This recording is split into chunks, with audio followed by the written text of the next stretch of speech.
chat to you guys about a thing I like to call you are the first responder. This started about a month ago. You guys all know, most of you know, that I work in the security field. And about a month ago, I had a lady ask me about an active shooter situation. And my answer to her, I don't know if it was the answer she was expecting.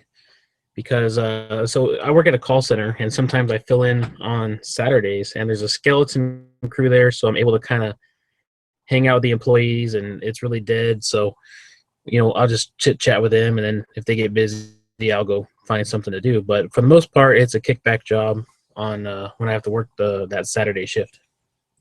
So the lady was asking me. She said, "What would I do if somebody came in here with a gun?" I said, "Well, since this is an unarmed position, there's not a lot I can do." I was like, "The best thing you could do is to call 911." And she's like, "So you can't stop them?" I said, "Stop them with what?" I said, "Your company prohibits me from carrying a firearm while I'm on duty. This is an unarmed post, and so there's not a lot I can do."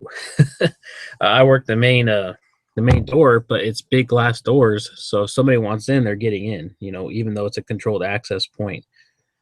And she did not know what to say. She's like, "If there's an active shooter situation, there's not much we can do." I said, "Exactly. There's really not a lot you can do."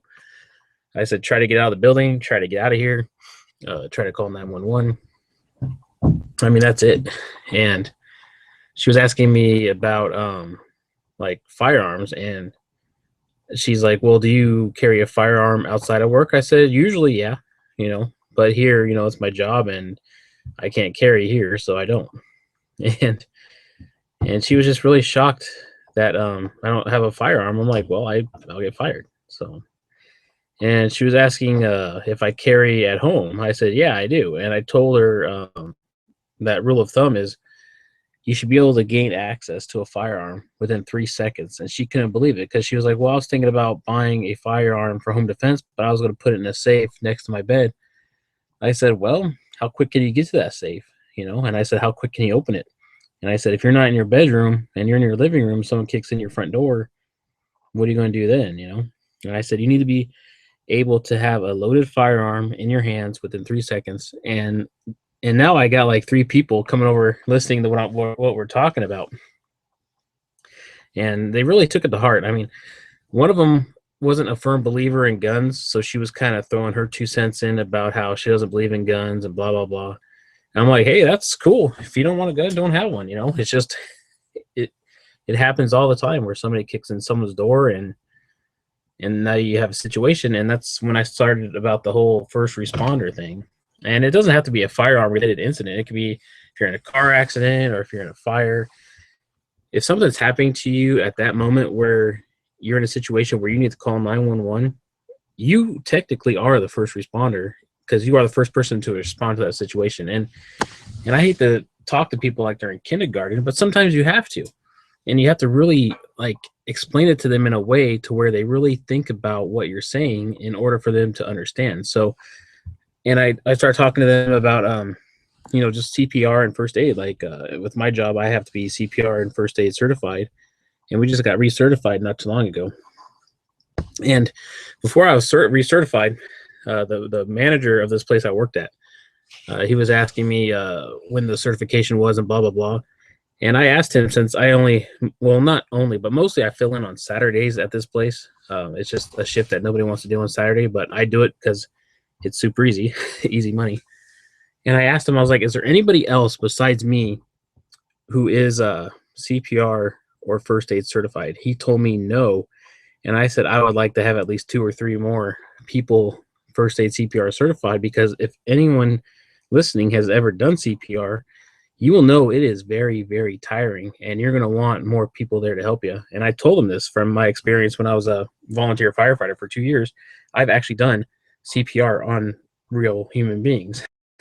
So I know how tiring it can be. And when 3, 4, 5 guys help you do CPR, it makes a world of difference to rotate every couple minutes and just put in a fresh set of hands who can really give good CPR. So And that's what I was trying to explain to this manager. And he said that was a really good idea and hadn't thought about it. And this is just stuff I think about, because if somebody went down at work, and there's some elderly people who work there, and if I'm doing CPR and I'm the only one who's certified to do it, it's, it could take anywhere from 10, even 15 minutes for an ambulance to get there, And I've told people, if you call 911 and someone's passed out on the ground, no pulse, no nothing, and you wait for the fire department or an ambulance to get there to do CPR, you're way, way behind the power curve. You need to start doing CPR immediately.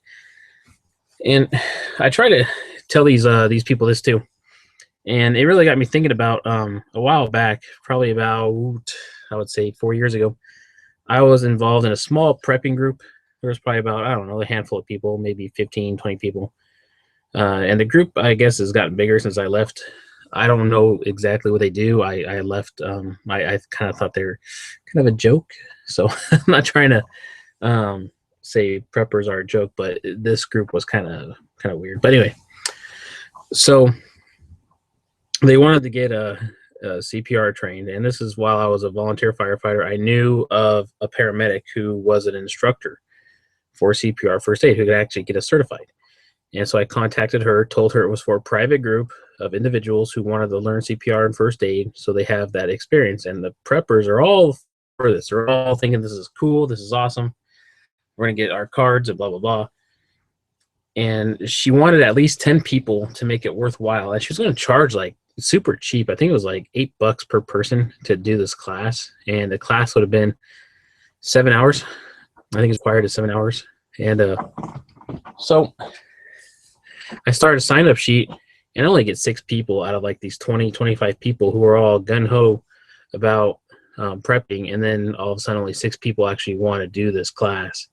And it was, I told the head guy who would control the meetings and stuff, this was kind of a joke.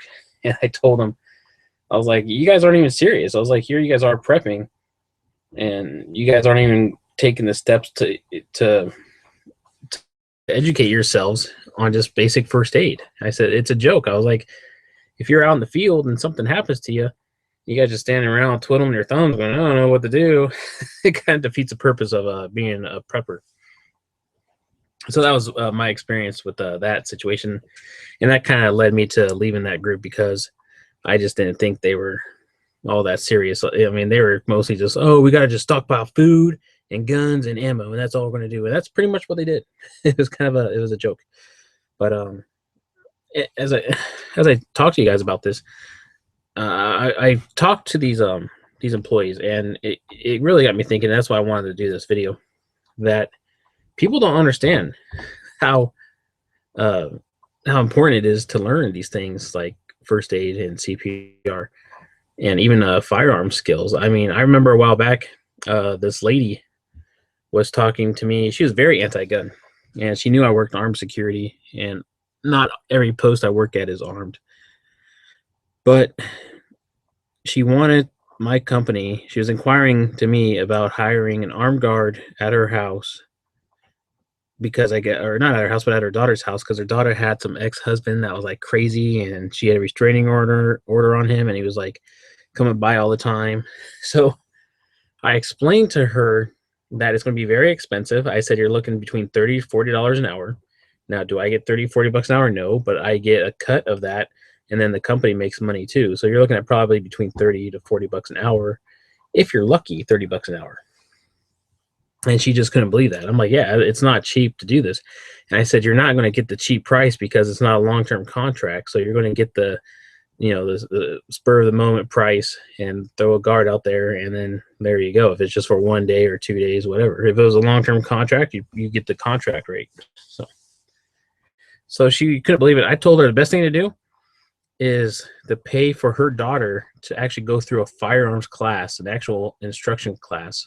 And I said, it's not going to be cheap, but it's going to be a lot cheaper than hiring a guard, especially for 30 bucks an hour.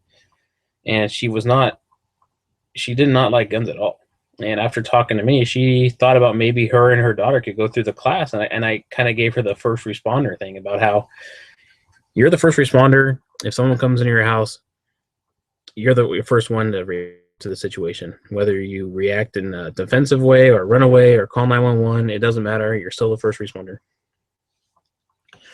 But after talking to her, she kind of really did a 180 and thought about maybe she should get a gun and actually get training. And I gave her some listings of some ranges that offer really good firearms instruction. And so I don't know if she ever went to the class or not. I have no idea. I never saw her again. So, but up here in the Northwest, we've been having some really crazy weather. We had a severe windstorm, knocked out a bunch of power for people. I guess people were without power for 6 days. Now, before the storm hit, they were saying up to 60 to 70 mile an hour gusts for wind. It was a big, huge advisory and everything. And like 6-7 hours before the storm hit, I went out. I filled up both my vehicles full of gas. I knew I had plenty of supplies because I do have a certain prepper mindset that at least survive for 2 weeks. Everybody should be able to survive for at least a bare minimum of 7 days. If you don't have 7 days worth of food and water and candles, flashlights, batteries, whatever, you're in the wrong. You need to be able to say, hey, if my power and water went out today, I could survive for 7 days. And what a lot of people don't think up here is that it gets really cold. Right now, it's getting below freezing. I think right outside right now, it's like 25, 26 degrees. I have some really awesome extreme temperature sleeping bags. So if I had this, bunker down, I could actually stay warm. If I have a small propane heater, I have a small gas heater. So there is heat I can provide, but if you run those propane heaters and stuff, you got to like crack a window open so you don't use up all your oxygen and get carbon monoxide poisoning. But I don't have to open up a window and turn on my gas, my little gas stove, because I have sleeping bags that I can kind of hunker down in and be okay. But some of these guys who are without power for 5-6 days, they just got the power up today. What's funny is a few days ago, my wife went to Walmart and she was there to buy like some cat food and some other stuff like snacks and stuff for work. And we didn't really have to buy a whole lot. And she said the shelves are just cleared. And I told her I knew this was going to happen. As soon as we got the warning, I kind of took quick inventory of all we had. I knew we had plenty of stuff. And I was just like, I'll just go top off the vehicles. And what's funny is several gas stations didn't have power. And the ones that had power, their tanks went dry. So there was like there was a fuel shortage on certain parts of town where there was no gas, and then some of the stations didn't even have power. So there was I remember we went to one gas station, we were just getting snacks, and they were out of fuel. They had their whole all the fuel pumps roped off, and one person was like, "Oh, your fuel pumps don't work," and I kind of knew they were out of gas. And the guy behind the counter had said, pretty much what I already knew, was like, "Nope, we're just out of gas. Tanks are dry." And it just took a little bit of time to catch up to that with all the fuel stations being down and everything. But everything's getting kind of back to normal up here. But I told my wife this is exactly why I went out and filled up our tanks before that storm hit. I was like, you don't wait till after the storm to start prepping. You do it before. And I try to explain that to everybody, that if you wait till after things hit, then you're behind the power curve. Just like if you're waiting for the firefighter or the paramedic to come over and do CPR on your buddy because you don't know how to do CPR. So bottom line is go ahead, get some training, whether it's firearm related or first aid, CPR, carry a first aid kit in your car. Don't be that guy who carries a first aid kit in your car and not know how to use it, or have never opened it and went through it to see what you have to work with. Get familiar with what you have. Always add to your kits. You can buy a kit and add to it. I do it all the time. I'm always adding things to the kits. And like I said, don't be that guy when a storm hits and you have less than a quarter tank of gas and you knew the storm was coming. And then you go to the gas station and you get really pissed off because they're out of gas. And you're like, I have no gas and I have to go to work, and I work 60, 70 miles away. So anyway, guys, that's about all I have to say. Like I said, you are the first responder. Police and paramedics could take 10, 15, 20 minutes to show up, especially if you're out in the middle of nowhere. So something to think about. But thanks for listening, and I'll talk to you guys next time.